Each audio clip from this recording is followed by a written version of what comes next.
পটলের বিভিন্ন রকমের রেসিপি আমরা বানিয়ে থাকি, তবে আজ আমি তোমাদের সাথে শেয়ার করতে চলেছি পটলের একদম ভিন্ন স্বাদের একটা রেসিপি। চলো তাহলে লাইক দিয়ে ভিডিওটা দেখে নাও। আমি এখানে নিয়ে নিয়েছি 10টা পটল। পটলের খোসাগুলো এভাবে আমি ছাড়িয়ে নিচ্ছি। পুরোটা কিন্তু আমি ছাড়িয়ে নিচ্ছি না, মাঝখানে খানিকটা রেখে রেখে আমি পটলের খোসাগুলো ছাড়িয়ে নিচ্ছি।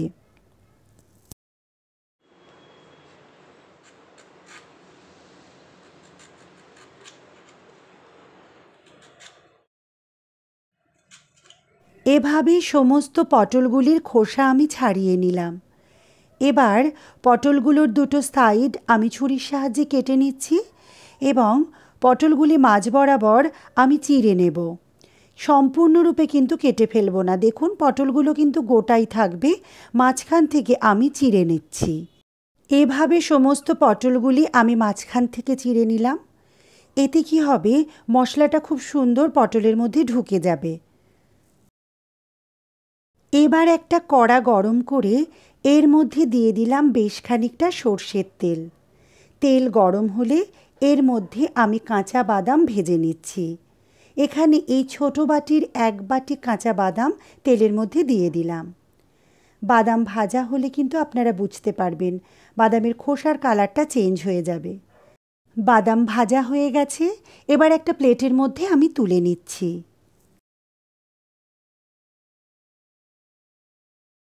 এবার এই তেলের মধ্যে আমি দিয়ে দিচ্ছি 1 মুঠোর একটু বেশি পরিমাণে ছোলার ডাল।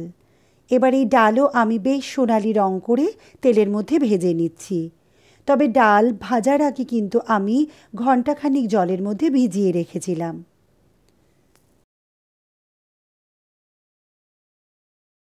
ডাল ভাজা হয়ে গেছে, এবার একটা প্লেটের মধ্যে আমি এই ভাজা ডাল তুলে নিচ্ছি।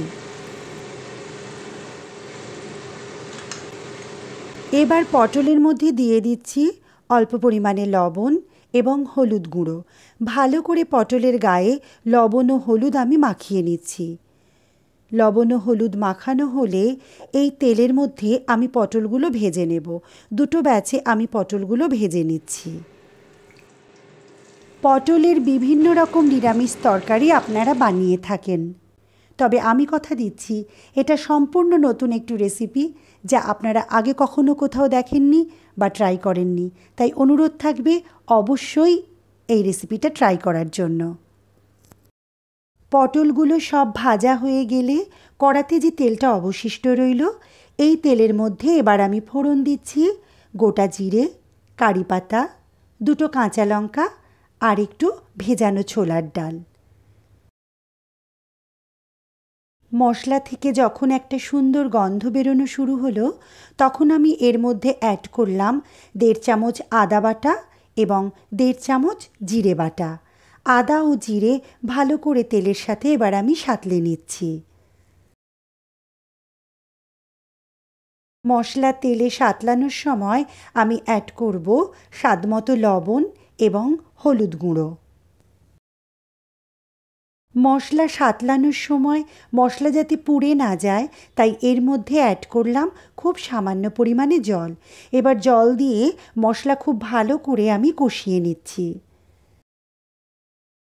একটা টমেটো ছোট ছোট করে কেটে বীজ ছাড়িয়ে রেখেছিলাম, এবার এই মশলার মধ্যে সেই টমেটো অ্যাড করে দিলাম।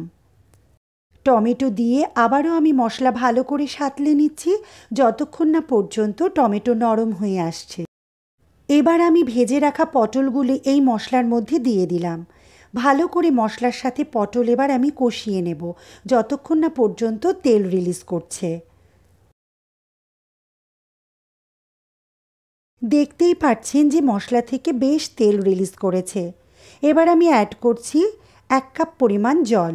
খুব বেশি জল দেওয়ার প্রয়োজন নেই, কারণ পটলগুলো কিন্তু ভাজা রয়েছে, তাই সিদ্ধ হওয়ার জন্য খুব বেশি জলের প্রয়োজন হবে না। এবার ঢাকা দিয়ে দিচ্ছি এবং মিডিয়াম ফ্লেমে মিনিট 5 কুক করে নিচ্ছি। 5 মিনিট পর আমি ঢাকনাটা সরিয়ে দিলাম। এবার দেখুন কালারটাও চেঞ্জ হয়ে গেছে এবং জলটাও কিন্তু খুব বেশি নেই, আপনারা দেখে সেটা বুঝতেই পারছেন। এবার আমি দিয়ে দেব স্বাদমতো মিষ্টি। যে কোনো নিরামিষ রান্নায় একটু মিষ্টি দিলে সেটা খেতে আরও বেশি ভালো লাগে। এবার আমি অ্যাড করছি যে বাদাম ও ছোলার ডাল আমি ভেজে রেখেছিলাম, সেটা একটু ক্রাশ করে নিয়েছি। দেখুন, দেখেই বুঝতে পারছেন যে একটু দানা দানা রয়েছে। এবার এটা আমি পটলের মধ্যে মিশিয়ে দিচ্ছি। এই সময় গ্যাসের ফ্লেম লো রেখে আমি সব কিছু ভালো করে মিশিয়ে নিচ্ছি। মেশানো হয়ে গেলে পরে আমি অ্যাড করব কারি পাতা। কারি পাতা এই রান্নায় কিন্তু একটা আলাদা ফ্লেভার যোগ করবে। আর দিয়ে দেব একটা কাঁচা লঙ্কা এবং পাতিলেবুর রস। এখানে আমি অর্ধেকটা পাতিলেবুর রস ব্যবহার করছি। আবারও সব কিছু ভালো করে মিশিয়ে নিলাম। এবার গ্যাসের সুইচ অফ করে ঢাকা দিয়ে মিনিট 5 রেস্টে রাখছি। মিনিট 5 পর আমি নিয়ে নিয়েছি একটা সার্ভিং ডিশ। এবার এটা আমি এখানে ট্রান্সফার করে নিচ্ছি। পটলের এই রেসিপি একবার ট্রাই করে দেখুন, তাহলে কিন্তু বারবার এটাই খেতে ইচ্ছে করবে। তাহলে বন্ধুরা, আমার আজকের এই রেসিপি কেমন লাগলো? রেসিপিটা যদি তোমাদের ভালো লেগে থাকে তাহলে চ্যানেলটি সাবস্ক্রাইব করে লাইক, কমেন্ট ও শেয়ার করে পাশে থাকার অনুরোধ রইল। আর পাশে থাকা বেল আইকনটি অবশ্যই প্রেস করে দিও, তাহলে যখনই আমি এ ধরনের কোনো নতুন ভিডিও আপলোড করব সবার প্রথম নোটিফিকেশান তোমার কাছে পৌঁছে যাবে। তাহলে আজকের মতো টাটা।